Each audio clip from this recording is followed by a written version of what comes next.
Alessio et je vous présente aujourd'hui mon dernier opus chez Créapassion. Donc j'ajuste les patrons comme je veux, où il y a 32 modèles de manches. L'idée c'est de partir d'une manche de base comme je porte et la transformer pour faire une manche à godet comme me porte Julie Adore ou une manche Bishop comme porte Élise des Lover Déco. D'ailleurs les filles, j'aimerais bien vous lancer un petit défi. Un tout petit alors. Oui, parce que je sais que vous n'êtes pas dans le monde de la couture. Absolument pas. Mais je vais prendre une manche au hasard et vous allez devoir La réaliser? la réaliser. Non. Le patron. Le patron, juste Le pas patron, la le couture. patron. Ok. Julie, tu connais avec les crayons papier, ça va. Voilà, c'est ça. Moi, je Crayon aussi, de c'est papier. bon. Bah, voilà, donc normalement ça devrait aller avec L'équipe du de scotch. choc. Alors, c'est parti.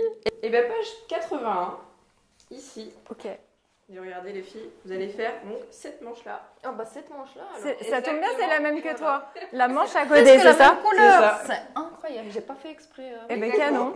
Alors pour ça, on a choisi un modèle le plus simple. C'est le plus simple pour du vous. livre. On est d'accord? D'accord. Bah Oui. vu qu'on est des Bon, alors, ça va. néophytes, franchement, Bon, vous êtes prête à relever le défi du coup? on va faire Prête. de notre mieux. Non, moi je suis archi prête, Julie, s'il te plaît. D'accord, prête. Yes! Allez, On je y vous va. laisse ça, c'est parti. Ok, d'accord, Bon, on va bah, étudier ça. Allez, courage les filles, à tout à l'heure. Ok, pas gagné. Ok, donc là, il va nous falloir plein de matos. Bonjour Julie. Bonjour Elise. Je suis super contente aujourd'hui de relever ce défi avec toi. Ça va être vraiment cool. Mais avant tout, est-ce qu'on peut savoir un petit peu qui tu es? Oui, bien sûr. Je suis Julie Adore, artiste-autrice. Donc j'ai fait des livres, des agendas, des trucs comme ça. Et j'adore dessiner des fleurs et des petites bonnes femmes. Et voilà, c'est ce que je pratique le plus souvent. Et aujourd'hui, le défi, ça va être pour moi un petit peu un vrai défi. Ça va être un vrai défi et on va vous expliquer vraiment pourquoi. Donc, c'est à mon tour de me présenter. Si vous ne me connaissez pas encore, je suis Élise, ambassadrice Créapassion. J'ai écrit 4 livres, dont le dernier qui s'appelle Création en Gismonite. C'est une nouvelle technique que si vous ne connaissez pas encore, il faut absolument tester. Et aujourd'hui, Gaëlle nous a vraiment mis au défi toutes les deux parce qu'on n'y connaît rien du tout à la couture. Absolument. Voilà, on va réaliser un tuto de son livre qui s'appelle J'ajuste les patrons. Et clairement, ni toi ni moi, on ne sait maîtriser la couture ni faire un patron. Donc, on va suivre à la lettre tout ce qu'il y a dans le livre et essayer de vous expliquer au mieux. On va faire de notre mieux. Alors Julie, pour la première étape, j'ai vu qu'il fallait quand même ne pas louper toutes les explications dans le livre qu'on a lu bien avant pour comprendre. Donc les explications des chapitres au début, parce que Gaëlle explique quand même qu'il faut avoir les bonnes règles pour travailler, le bon matériel qu'on va vous présenter ensuite. Et après, elle explique comment on réussit à modifier ces patrons, mais également qu'il faut pouvoir mesurer les manches de votre t-shirt, de votre robe ou de n'importe quel vêtement pour pouvoir adapter tout ça. Alors, pour commencer, quel est le matériel dont on va avoir besoin pour modifier ce patron? On aura besoin d'une règle. Japonaise. Voilà, on a appris que ça s'appelait une règle japonaise, donc c'est une règle magique. Vous avez plein de petites mesures, des carrés, des ronds, il y a même un compas au milieu. Nous, on ne connaissait pas du tout, hein.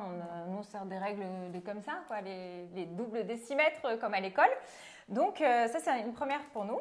Et voilà. Et le matériel que je connais bien, parce que je fais des collages, donc des ciseaux, un crayon, un feutre. Ça, on utilise tous les jours, toi. Voilà, c'est ça. Et du scotch. Et bien sûr, pour pouvoir dessiner et tracer, il vous faudra des feuilles, donc soit des feuilles pour faire du patronage, soit du papier craft, tout simplement comme on utilise aujourd'hui, et des feuilles de papier calque. Le mieux, c'est de prendre des feuilles au format A2 parce que généralement, les patrons sont grands. Sinon, vous allez être obligé de les scotcher ensemble. Voilà. T'es prête? Allons-y. Pour suivre les conseils du livre de Gaëlle à la page 30, qui nous explique comment réussir toutes les modifications des patrons, il faut impérativement avoir une feuille, un support sur laquelle vous tracez 2 lignes droites, une ligne verticale, une ligne horizontale. C'est ce que Julie va faire maintenant. Donc tout simplement, vous tracez une première ligne horizontale et vous servez soit d'une autre règle comme elle fait pour tracer une verticale perpendiculaire, ou alors on peut aussi se servir de la règle japonaise parce qu'elle a des traits pour faire des perpendiculaires déjà. Donc voilà ce qu'on a on a fait juste cette petite base. C'est un petit gabarit qui va vous permettre après de positionner votre patron dessus et vous verrez que c'est très très utile. Maintenant, est-ce que tu veux bien décalquer ce patron de manche? Donc, on part d'un patron de manche basique et on va le décalquer pour pouvoir le reproduire, pour pouvoir le modifier. Parce que si on travaille dessus, on n'aura plus notre patron original, donc on en a besoin d'un nouveau. Alors, je vais prendre la feuille de calque. C'est moi qui travaille maintenant. C'est parti. Ouais, n'importe quel, un crayon. Alors, vous décalquez. Je me mets sur le bord de la feuille pour faire des économies. Voilà, une petite économie. En plus, c'est un angle droit, ça m'arrange. Hop. Et je vais tracer le trait. Dis-moi si je dessine bien, Julie. Bah, tu peux faire juste une ligne. Et tu crois que voilà, je ne suis pas obligée de faire un... Bien sûr. Merci pour tes conseils. Je prépare les ciseaux. Je prends mon temps. Hein. Je suis pas une pro du dessin. Hop. Alors. Voilà, voilà. Maintenant que j'ai dessiné sur le calque, est-ce que tu peux me filer les ciseaux, Julie? Merci. C'est gentil. Quelle assistante de choc. Je vais te donner ce petit calque et toi, tu vas pouvoir... Je parle pas en même temps.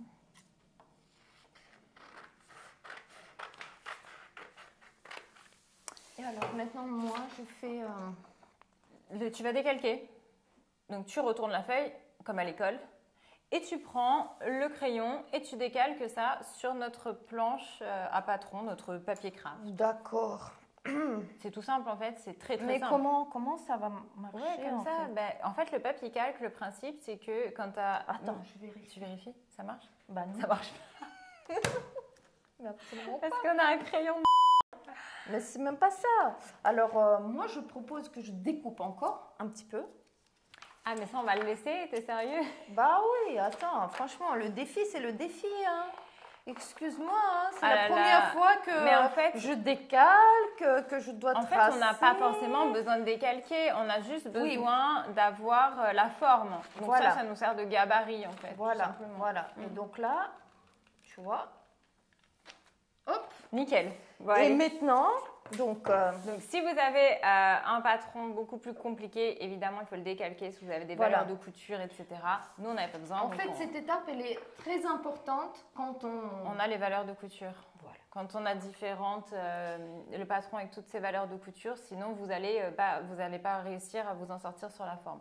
Voilà. Là, c'est pas très grave. En fait, du coup, on a fait un gabarit. Voilà. Et maintenant, tu le retraces sur la feuille craft, la feuille de patron. Tout simplement. Bon, c'est toi qui découpes. J'ai vu que tu avais fait comme moi, en fait. Tu t'es servi de l'angle là-bas. Mais oui. Ouais. Et quoi, c'est moi qui découpe? Bah allez, c'est moi qui découpe. Bah, découpe, c'est de ton côté. Découpe, voilà. Hop. Hop. Donc là, on découpe pour avoir... Au moins ça. Elle fait tout le tour comme les enfants d'ailleurs, d'abord pour découper, hein, je remarque. Bah, parce que c'est le gros papier après. Oui, tu as raison. Attention. Nickel. Tu vois, trop de pression. Hop. Hop, hop. Et presque. Voilà. Ça me fait un petit chapeau. Non, alors, non, bon, en vrai, moi, ça me fait penser à quoi? À Dessine-moi un mouton. Oui. Vous voyez le livre de Saint-Exupéry? C'est pas trop ça, non? Dessine-moi un mouton. Vous voyez le boa qui a mangé le mouton? Ben, c'est ça. Voilà, on est à peu près donc, là. Ça c'était le patron original et on a fait un deuxième patron pour en avoir un autre qu'on puisse modifier.